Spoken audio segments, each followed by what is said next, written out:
ప్రభు అయిన యేసుక్రీస్తు నామమున టీవీ ప్రేక్షకులందరికీ శుభవందనములు. ఈ దినకాల అంశముగా 103వ కీర్తన 15-16 వాక్యాలను ధ్యానం చేద్దాం. నరుని ఆయువు గడ్డి వలెనున్నది, అడవి పువ్వు పూయినట్లు వాడు పూయును, దాని మీద గాలి వీచగా అది లేకపోవును, ఆ మీదట దాని చోటు దాని నెరుగదు. ఆమేన్. ఈ కీర్తనలో మనము ధ్యానం చూసినప్పుడు నరుని ఆయువు అంట గడ్డి పువ్వు వలె ఉన్నదంట. అడవి పువ్వు పూయినట్లు వాడి పూయును, దాని మీద గాలి వీచగా అది లేకపోవును, ఆ మీదట దాని చోటు దాని నెరుగదు. ప్రియ టీవీ ప్రేక్షకులారా, ఈ దినకాలము ఈ వాక్యాన్ని నేను ధ్యానిస్తూ ఉండగా నిజమే, మనము నరులము, మానవ మాతృలము.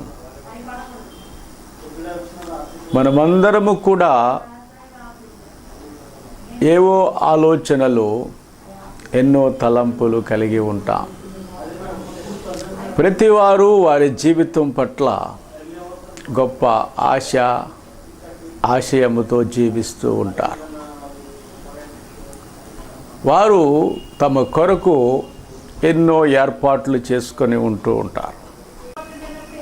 అవి వారి యొక్క ఆర్థిక, ఆధ్యాత్మిక, సాంస్కృతిక స్థితిగతులను తెలియచేసేటువంటి విధంగా అవి ఉంటూ ఉన్నాయి. నిజానికి మనము మన యొక్క ఆయువును లేదా నరుని యొక్క జీవితాన్ని ఒక్కసారి మనము జ్ఞాపకం చేసుకున్నట్లయితే నరుని ఆయువు చాలా స్వల్పమైనటువంటిది. అది ఎంత స్వల్పమైనది అంటే గడ్డి వలె ఉన్నదంట. అడవి పువ్వు పూయినట్లుగా అది పూస్తూ ఉంటుంది. చాలామంది అనుకుంటూ ఉంటారు, నేను చాలా ప్రయాసపడ్డాను, కష్టపడ్డాను, లేదా నా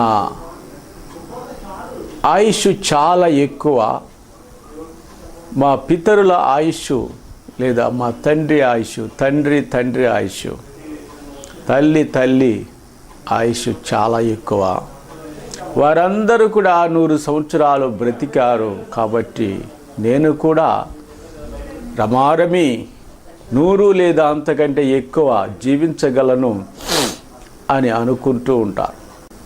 కానీ దేవుని వాక్యము ఏమి చెబుతుందంటే నరుని ఆయువు గడ్డి వలెనున్నది, అడవి పువ్వు పూయినట్లు పూస్తూ ఉంది. నిజము ప్రియులారా, మన జీవితాలు గడ్డి పువ్వు లాంటివి. నేను ప్రార్థన చేస్తూ ఉన్నప్పుడు అనేక పర్యాయాలు ఆలోచిస్తూ ఉంటాను. దేవుడు నాతో అనేక పర్యాయాలు స్పష్టంగా మాట్లాడారు. మానవ జీవితము, దాని అంతము ఎట్లుంటుందో మనము నిశితంగా పరిశీలన చేసినప్పుడు చాలా ఆశ్చర్యం కలుగుతుందండి. అది ఒక్కసారి మనము వెనక్కి వెళ్ళి చూసినట్లయితే ఒక సునామీని జ్ఞాపకం చేసుకునండి, లేదా గత నెలలో సంభవించినటువంటి ఆ ఉత్తర భారతదేశంలో సంభవించిన, ఉత్తరాఖండ్లో సంభవించిన ఆ విలయాన్ని, ప్రళయాన్ని మన జ్ఞాపకం చేసుకున్నప్పుడు ఎంతోమంది ఎంతో సంతోషంగా, ఉల్లాసంగా ఉన్నటువంటి సమయములో, ఊహించినటువంటి సమయములో వారు విపత్కరమైన పరిస్థితుల్లో చిక్కుకుపోయినట్లుగా మనం చూస్తూ ఉన్నాం. 1 గంట కాదు, 2 గంటలు కాదు, 1 దినము కాదు, 2 దినములు కాదు, దినములు, వారములు వారు చిక్కుబడ్డారు.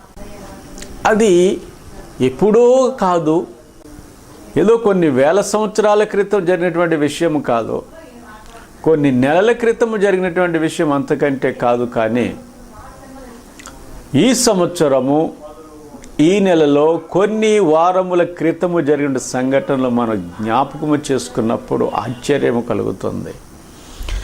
మానవ జీవితము ఎంత స్వల్పమైనటువంటిది.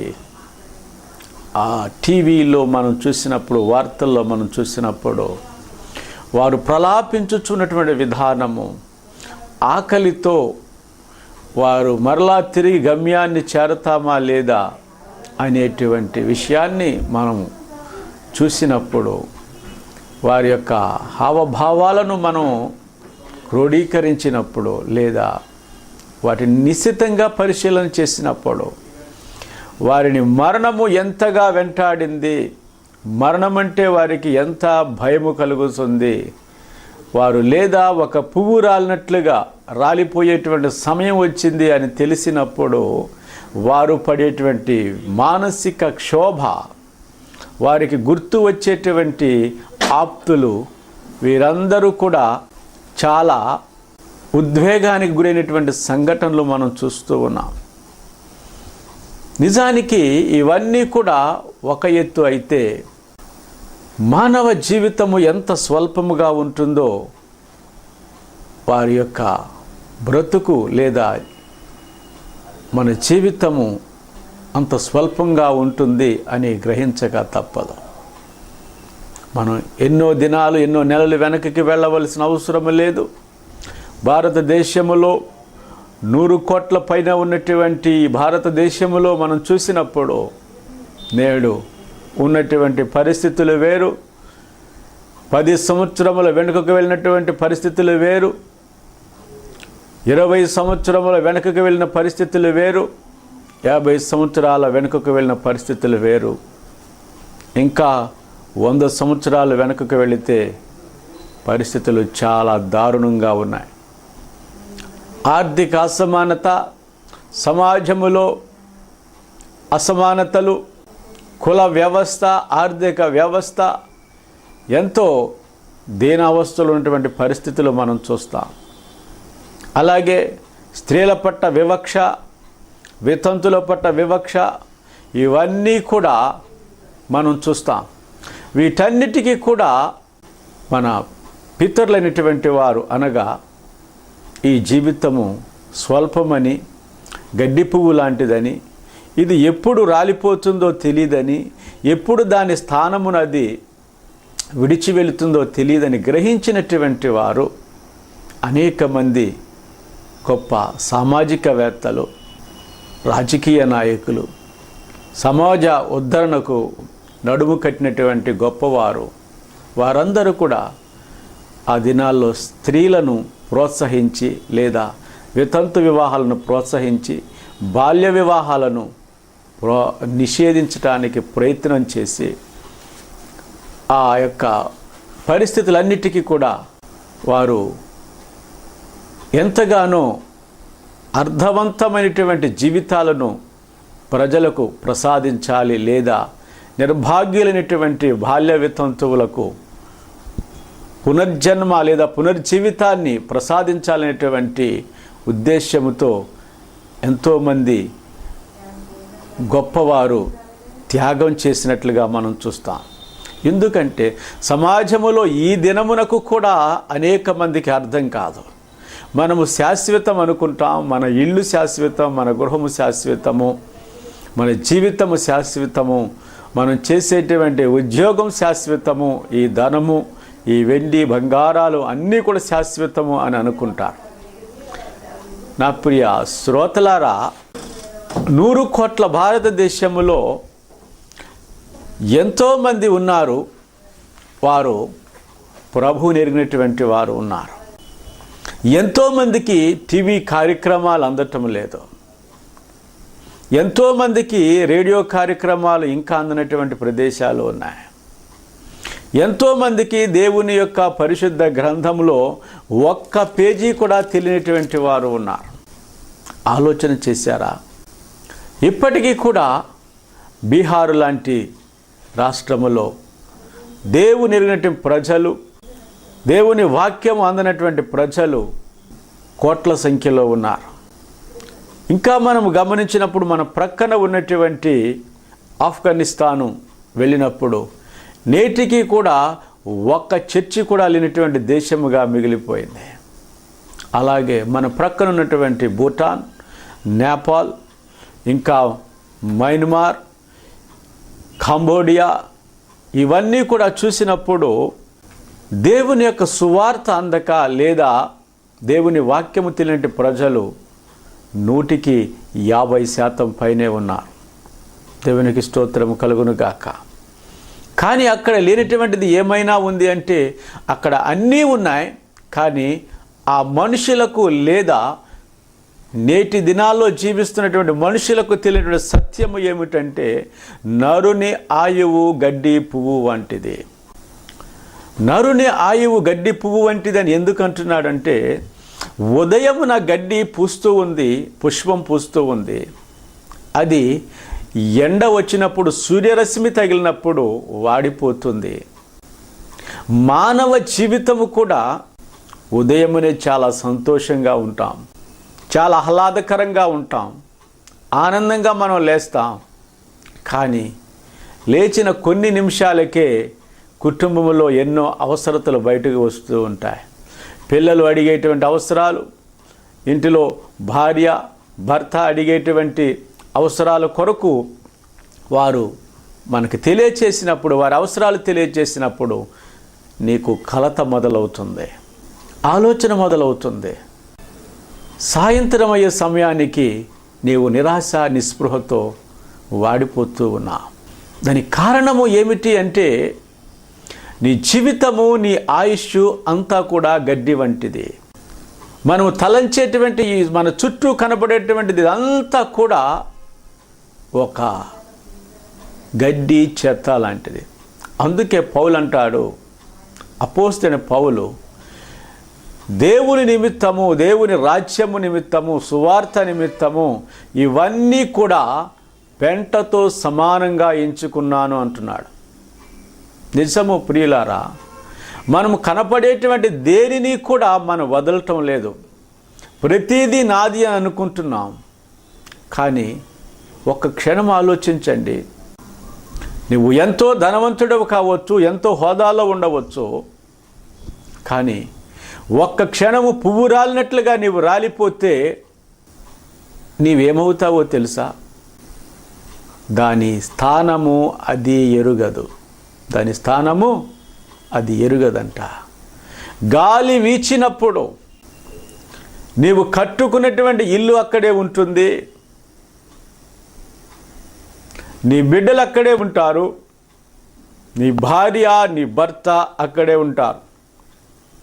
కానీ ఆ గాలి నీ మీద వీచినప్పుడు నీ స్థానము నీ వెరుగవు. నీవెక్కడికి వెళ్ళిపోతావో తెలియదు, ఏమవుతావో తెలియదు. కానీ నీ ఉన్నంతసేపు నీవు అనుకుంటావు, ఈ ఇల్లు నాది, ఈ కారు నాది, ఈ సమస్తము కూడా నాది అనుకుంటావు. కానీ ఒకటి గమనించండి ప్రియ శ్రోతలారా, దాని మీద గాలి వీచగా అది లేకపోవును. నీ మీద ఒక్కసారి గాలి వీచినప్పుడు, ఒక సునామీని గుర్తు చేసుకునండి. ఉత్తరాఖండ్లో జరిగినటువంటి ఆ యొక్క రీసెంట్గా జరిగినటువంటి విపత్కర పరిస్థితిని జ్ఞాపకం చేసుకునండి. ఒక ఉపద్రవాన్ని జ్ఞాపకం చేసుకునండి. ఎంతో దూరం అక్కరలేదు. నీ మీద ఆ గాలి వీచినప్పుడు నీవెక్కడ ఉంటావు, నీ స్థితి ఏమవుతుంది అనేటువంటిది మనం ఒక్కసారి జ్ఞాపకం చేసుకున్నట్లయితే దేవుని యొక్క వాక్యము సెలవిస్తుంది, మీ తలంపులు నా తలంపులు వంటివి కావు. మన తలంపులు వేరు, మన ఆలోచనలు వేరు. మనం అనేక పర్యాయములు మన ఆలోచనలతో ఉంటాం, మన తలంపులతో ఉంటాం. ఎందుకంటే మానవులము, మనము చాలా బలహీనులము. అందుకే 37వ కీర్తనలో చూసినప్పుడు, నీ మార్గమును యెహోవాకు అప్పగింపుము, నీవు ఆయనను నమ్ముకొనుము, ఆయన నీ కార్యము నెరవేర్చును. ఆమె మన మార్గాన్ని మనము యెహోవాకు అప్పగించాలి. మన ఆలోచన, మన తలంపులు అవన్నీ కూడా దేవునికి అప్పచెప్పాలి. కానీ ఈ విషయాన్ని మనం మర్చిపోయి అన్నీ కూడా నావే అనుకుంటూ ఉంటాం. ఆయన మీద నమ్మకం ఉంచము. మనము కట్టుకున్న వాటిని నమ్ముతాము. మనము లేదా సమకూర్చుకున్న వాటి మీద, లేదా అధికారుల మీద, మన పనివారి మీద మనం ఆధారపడుతూ ఉంటాం. కానీ అందుకే మన జీవితాల్లో ఎన్నో విషయాల్లో వెనకబడిపోవటానికి లేదా విజయాన్ని పొందలేకపోవడానికి గల కారణము ఏమిటంటే, మన కార్యము నెరవేర్చబడలేకపోవడానికి గల కారణము ఏమిటి అంటే, ఉన్నట్టుగా ఉండి మనం తలపెట్టినటువంటి ఆ కార్యము లేకుండా పోవటానికి ఒక గడ్డి పువ్వు రాలినట్లుగా, గాలి వీచగా దాని స్థానం అది కోల్పోయినట్లుగా మనం ఎన్నో ఆశలతో, ఎన్నో కోరికలతో, ఎన్నో ఆలోచనలతో ఒక ప్రాజెక్ట్ తయారు చేస్తాం, ఒక కార్యక్రమాన్ని తయారు చేస్తాం. కానీ అవి ఏమీ కూడా అక్కడ లేకుండా పోయినప్పుడు కలిగేటువంటి నిరుత్సాహము ఎంత దయనీయంగా ఉంటుందో. ఎంతో రీసెంట్గా నేను ఈ మధ్య కాలంలో ఒక విషయాన్ని విన్నప్పుడు, ఒక కుటుంబాన్ని, ఒక చిన్న కుటుంబము, నేను పెద్ద కుటుంబం గురించి చెప్పటం లేదు, కానీ ఒక చిన్న కుటుంబము, వారు ఏ దినమునకు ఆ దినము పని చేసుకొని బ్రతికేటువంటి కుటుంబం. కుటుంబంలో వారందరూ కూడా కష్టపడి పనిచేస్తూ తమకు కలిగినటువంటి దానిలో కొంత వేరు చేసుకుంటూ ఆ కుటుంబ అవసరాలను తీర్చుకుంటూ గడుపుకుంటూ ఉన్నారు. ఆ ఇంటిలో ఒక ఆడబిడ్డ ఉంది. ఆ ఆడబిడ్డ వివాహము కొరకు వారు అన్ని ఏర్పాట్లు చేసుకున్నారు. తెల్లవారితే ఆ వివాహ ఏర్పాట్లు అనగా భోజనాలు, మాట్లాడుకోవటం అవన్నీ జరిగేటువంటి దినం. ఈ ముందు రోజునే వారు దానికి సంబంధించినటువంటి వస్త్రాలు కొనుక్కొచ్చుకున్నారు. ధనము లేదా కట్న కానుకలకు సంబంధించినటువంటి బంగారము అన్నీ కూడా సమకూర్చుకున్నారు. రేపటి దినము కార్యము ఘనముగా జరగాలని అందరూ భోజనం చేశారు. ఆ రాత్రి పండుకున్నారు. 12-2 గంటల మధ్య చిన్నగా ఎక్కడో వేడి సెగ తగిలింది. పడుకున్నవారు ఉలిక్కిపడి లేచే లోపులోనే అక్కడ ఉన్నటువంటి ఇల్లు 10-15 ఇళ్ళు, ఆ పెండ్లికి సిద్ధపడుతున్న ఇల్లుతో సహా అన్నీ కూడా బూడిదైపోయాయి. గత మే నెలలో జరిగినటువంటి విషయము. ఆ యొక్క వివాహానికి తీసుకొని వచ్చినటువంటి వస్త్రాలు, వస్తువులు, ధనముతో సహా అయిపోయిన తర్వాత, ఖాళీ బూడిదైపోయిన తర్వాత వారి యొక్క దీనావస్థ ఎలాగుంటుందో ఒక్కసారి ఆలోచన చేయండి. నా ప్రియ సహోదరి, సహోదరుడా, దేవుని మాటలు వింటున్నటువంటి నీవు, మన తలంపులు ఎలాగూ ఉంటాయి, మన ఆలోచనలు ఎలాగూ ఉంటాయి, దేవుని ఆలోచనలు, దేవుని తలంపులు ఎలాగూ ఉంటాయి. మన ఆయుష్ ఎటువంటిది వారు అనుకొని ఉంటారు. రేపటి దినాన్న మా అమ్మాయి వివాహము ఏర్పాట్లన్నీ కూడా చేస్తూ ఉన్నాం అని అనుకున్నారు. దేవుని ఉద్దేశ్యము వేరు, దేవుని యొక్క తలంపు వేరు. ఎందుకంటే పాపం ఆ సహోదరి లేదా ఆ పెండ్లి కుమార్తె ఎంత నిరుత్సాహానికి, నిస్పృహకు గురై ఉంటుందో ఆలోచన చేయండి. ప్రతివారు కూడా ఎంతగా నిందించి ఉంటారో ఆలోచన చేయండి. ఇంటిలోని వారు సహితము అయ్యో ఎంతగా నిందించి ఉంటారో, ఎంత క్షోభకు గురై ఉంటారో. నిజానికి ఇవన్నీ కూడా మన మంచిగా జరుగుతాయి. యోబు గ్రంథములో మనం ఒక మాటను చూసినప్పుడు యోబు అంటూ ఉంటాడు, 34వ గ్రంథము 10వ వచనములో, విజ్ఞానము గల మనుష్యులారా నా మాట ఆలకించుడి, దేవుడు అన్యాయము చేయుట అసంభవము, సర్వశక్తుడు దుష్కార్యము చేయుట అసంభవము. ఆమేన్. జ్ఞానము కలిగినటువంటి ప్రతి మనుష్యుడు కూడా ఆలోచన చేయవలసినటువంటి విషయం ఏమిటి అంటే, చూసిన వాళ్ళు అనుకుంటారు నేను మాట్లాడింది ఒక అన్య కుటుంబం గురించి కాదు, దేవుని ఎరిగినటువంటి కుటుంబము, ప్రార్థనకి వెళ్ళేటువంటి కుటుంబం. చూసిన వారందరూ కూడా అయ్యో వీరు ప్రార్థన చేసేవారు, ఇటువంటి పరిస్థితి ఏమిటి వీరికి అని. గృహము మొత్తము తగలబడిపోయింది. కట్టు బట్టలతో వారు అలా రోడ్డు ప్రక్కన ఉన్నటువంటి కాలువ గట్టు మీద నిలబడిపోయారు. ఇది వాస్తవం. మే నెల నుండి వారు మరలా ఫిబ్రవరి నెల వరకు కూడా వారు ఆ యొక్క ఎండకు ఎండి వానకు తడిచి ఉన్నారు. అయినా ప్రార్థన చేస్తూనే ఉన్నారు. నా ప్రియ సహోదరి సహోదరుడా, యోబు చెప్పినటువంటి మాటను మనం జ్ఞాపకం చేసుకున్నట్లయితే, సర్వశక్తుడు దుష్కార్యము చేయుట అసంభవము. సర్వశక్తుడు ఏం చేస్తాడండి? దుష్కార్యము చేయడం.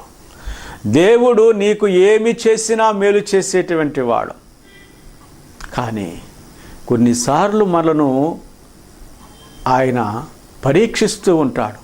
ఆ పరీక్షలో మనం పాస్ అవ్వాలి, పరీక్షలో మనము నెగ్గాలి, ఆ పరుగు పందెంలో మనం గెలవాలి. ఓపికతో మనం ఉండాలి. ఆ ఓపిక మనకు నిరీక్షణ కలిగ చేయాలి. ఆ నిరీక్షణ లేనటువంటి జీవితము మనకు వ్యర్థముగా ఉంటుంది. కాబట్టి వీరు వారి యొక్క జీవితంలో ఎప్పుడూ కూడా ఊహించినటువంటి ఆ భయంకరమైనటువంటి సంఘటనను వారు చూసినప్పుడు వారు దేవుణ్ణి తృణీకరించలేదు. కానీ దేవుని యందు విశ్వాసము మరింత బలపడింది. ఎందుకంటే మే నెలలో అది జరిగింది. 7 నెలల తర్వాత ఫిబ్రవరి నెలలో ఒక దినాన ఆ మార్గాన వెళుతూ అక్కడ ఉన్నటువంటి ఆ గ్రామాన్ని, ఆ ప్రజలను దర్శించినప్పుడు, ఆ బిడ్డలు ఎంతగానో ఏడ్చినప్పుడు నా హృదయం చెలించింది. నాతో ఉన్నటువంటి నా సహోదరుడు చూసి ఏమిటి అని అడిగాడు. ఇలాగూ నా ఇల్లు కాలిపోయింది, వివాహం ఆగిపోయింది అన్నప్పుడు వెంటనే నా తోటి సహోదరుడు స్పందించి వారికి పోయినటువంటి గృహము కంటే చక్కని గృహాన్ని దేవుడు నిర్మించాడు. వారి వివాహానికి, ఆ బిడ్డ వివాహానికి కలిగినటువంటి ఆ ధనాన్ని కూడా అద్భుతముగా దేవుడు సమకూర్చాడు. కాబట్టి దేవుడు దుష్కార్యము చేయుట అసంభవము. ఆయన నమ్మినటువంటి వారిని ఆయన విడువడు, ఎడమాయడు.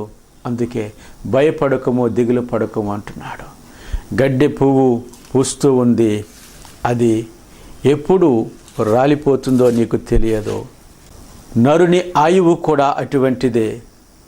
అడవి పువ్వు పూయినట్లు వాడు పూయును, దాని మీద గాలి వీచగా అది లేకపోవును, ఆ మీదట దాని చోటు అది ఎరుగదు. కాబట్టి గాలి వీచినప్పుడు దాని చోటు మనము గమనించలేము. మన జీవితంలో ఆ యొక్క విపత్కరమైన పరిస్థితులు సంభవించినప్పుడు నీవెవరైనా సరే, నీ ఇల్లు లేదు, నీ కారు లేదు, అది ఎంత విలువైనటువంటిదైనా కానీ ప్రభువు నీ ప్రక్కనుండగా, ప్రభువు నీకు తోడుండగా దిగులు, వేదన అనవసరము. కాబట్టి ఆ ప్రభువు మీద ఆశ కలిగి ఆ ప్రభువుని వేడుకో. ప్రభు నిన్ను దీవిస్తారు, ఆశీర్వదిస్తారు. ఆశగల ప్రాణమును ప్రభు తృప్తిపరచును అని కీర్తనకారుడు సెలవిస్తూ ఉన్నారు. ప్రభు మిమ్మల్ని దీవించి ఆశీర్వదించునుగాక. పరమ తండ్రి, నీకు వందనాలు. ఈ సమయంలో నీ వాక్యమును ధ్యానించుటకును, మానవ జీవితము గడ్డి పువ్వు వంటిదని, అది ఎప్పుడు రాలిపోతుందో తెలియదని, గాలి వీచగా అది లేకపోతుంది అని, ఆపై దాని స్థానమును అది ఎరుగదని నీ వాక్యము ద్వారా మాతో మాట్లాడాం. మా జీవితాలన్నీ కూడా గడ్డి పువ్వు లాంటివి, అడవి పువ్వు లాంటి మా జీవితాలు ఉదయమున వికసించి సాయంకాలమునకు అలసి సొలసి వాడిపోతున్న మా జీవితాలకు నీ యొక్క వాక్యము జుంటెతేనె ధారల కంటే మధురమైన వాక్యము ద్వారా, శక్తిగల నీ వాక్యము ద్వారా నీ శక్తి ప్రభావముతో నింపి అభిషేకించమని మా టీవీ ప్రేక్షకులను మరింతగా ప్రోత్సహించి బలపరిచి ఆశీర్వదించమని నజరేయుడైన యేసు నామమున ప్రార్థించి వేడుకొనుచున్నాను తండ్రి, ఆమేన్. మీరు సంప్రదించవలసిన మా చిరునామా నవడూరి పాలరాజు గారు, కృపా నిరీక్షణ మార్గము, post box number 07, Gannavaram, Krishna జిల్లా. Pin code number 521101. మా సెల్ నెంబర్ 9394883303. మా ఫోన్ నంబర్ మరి ఒకసారి 9394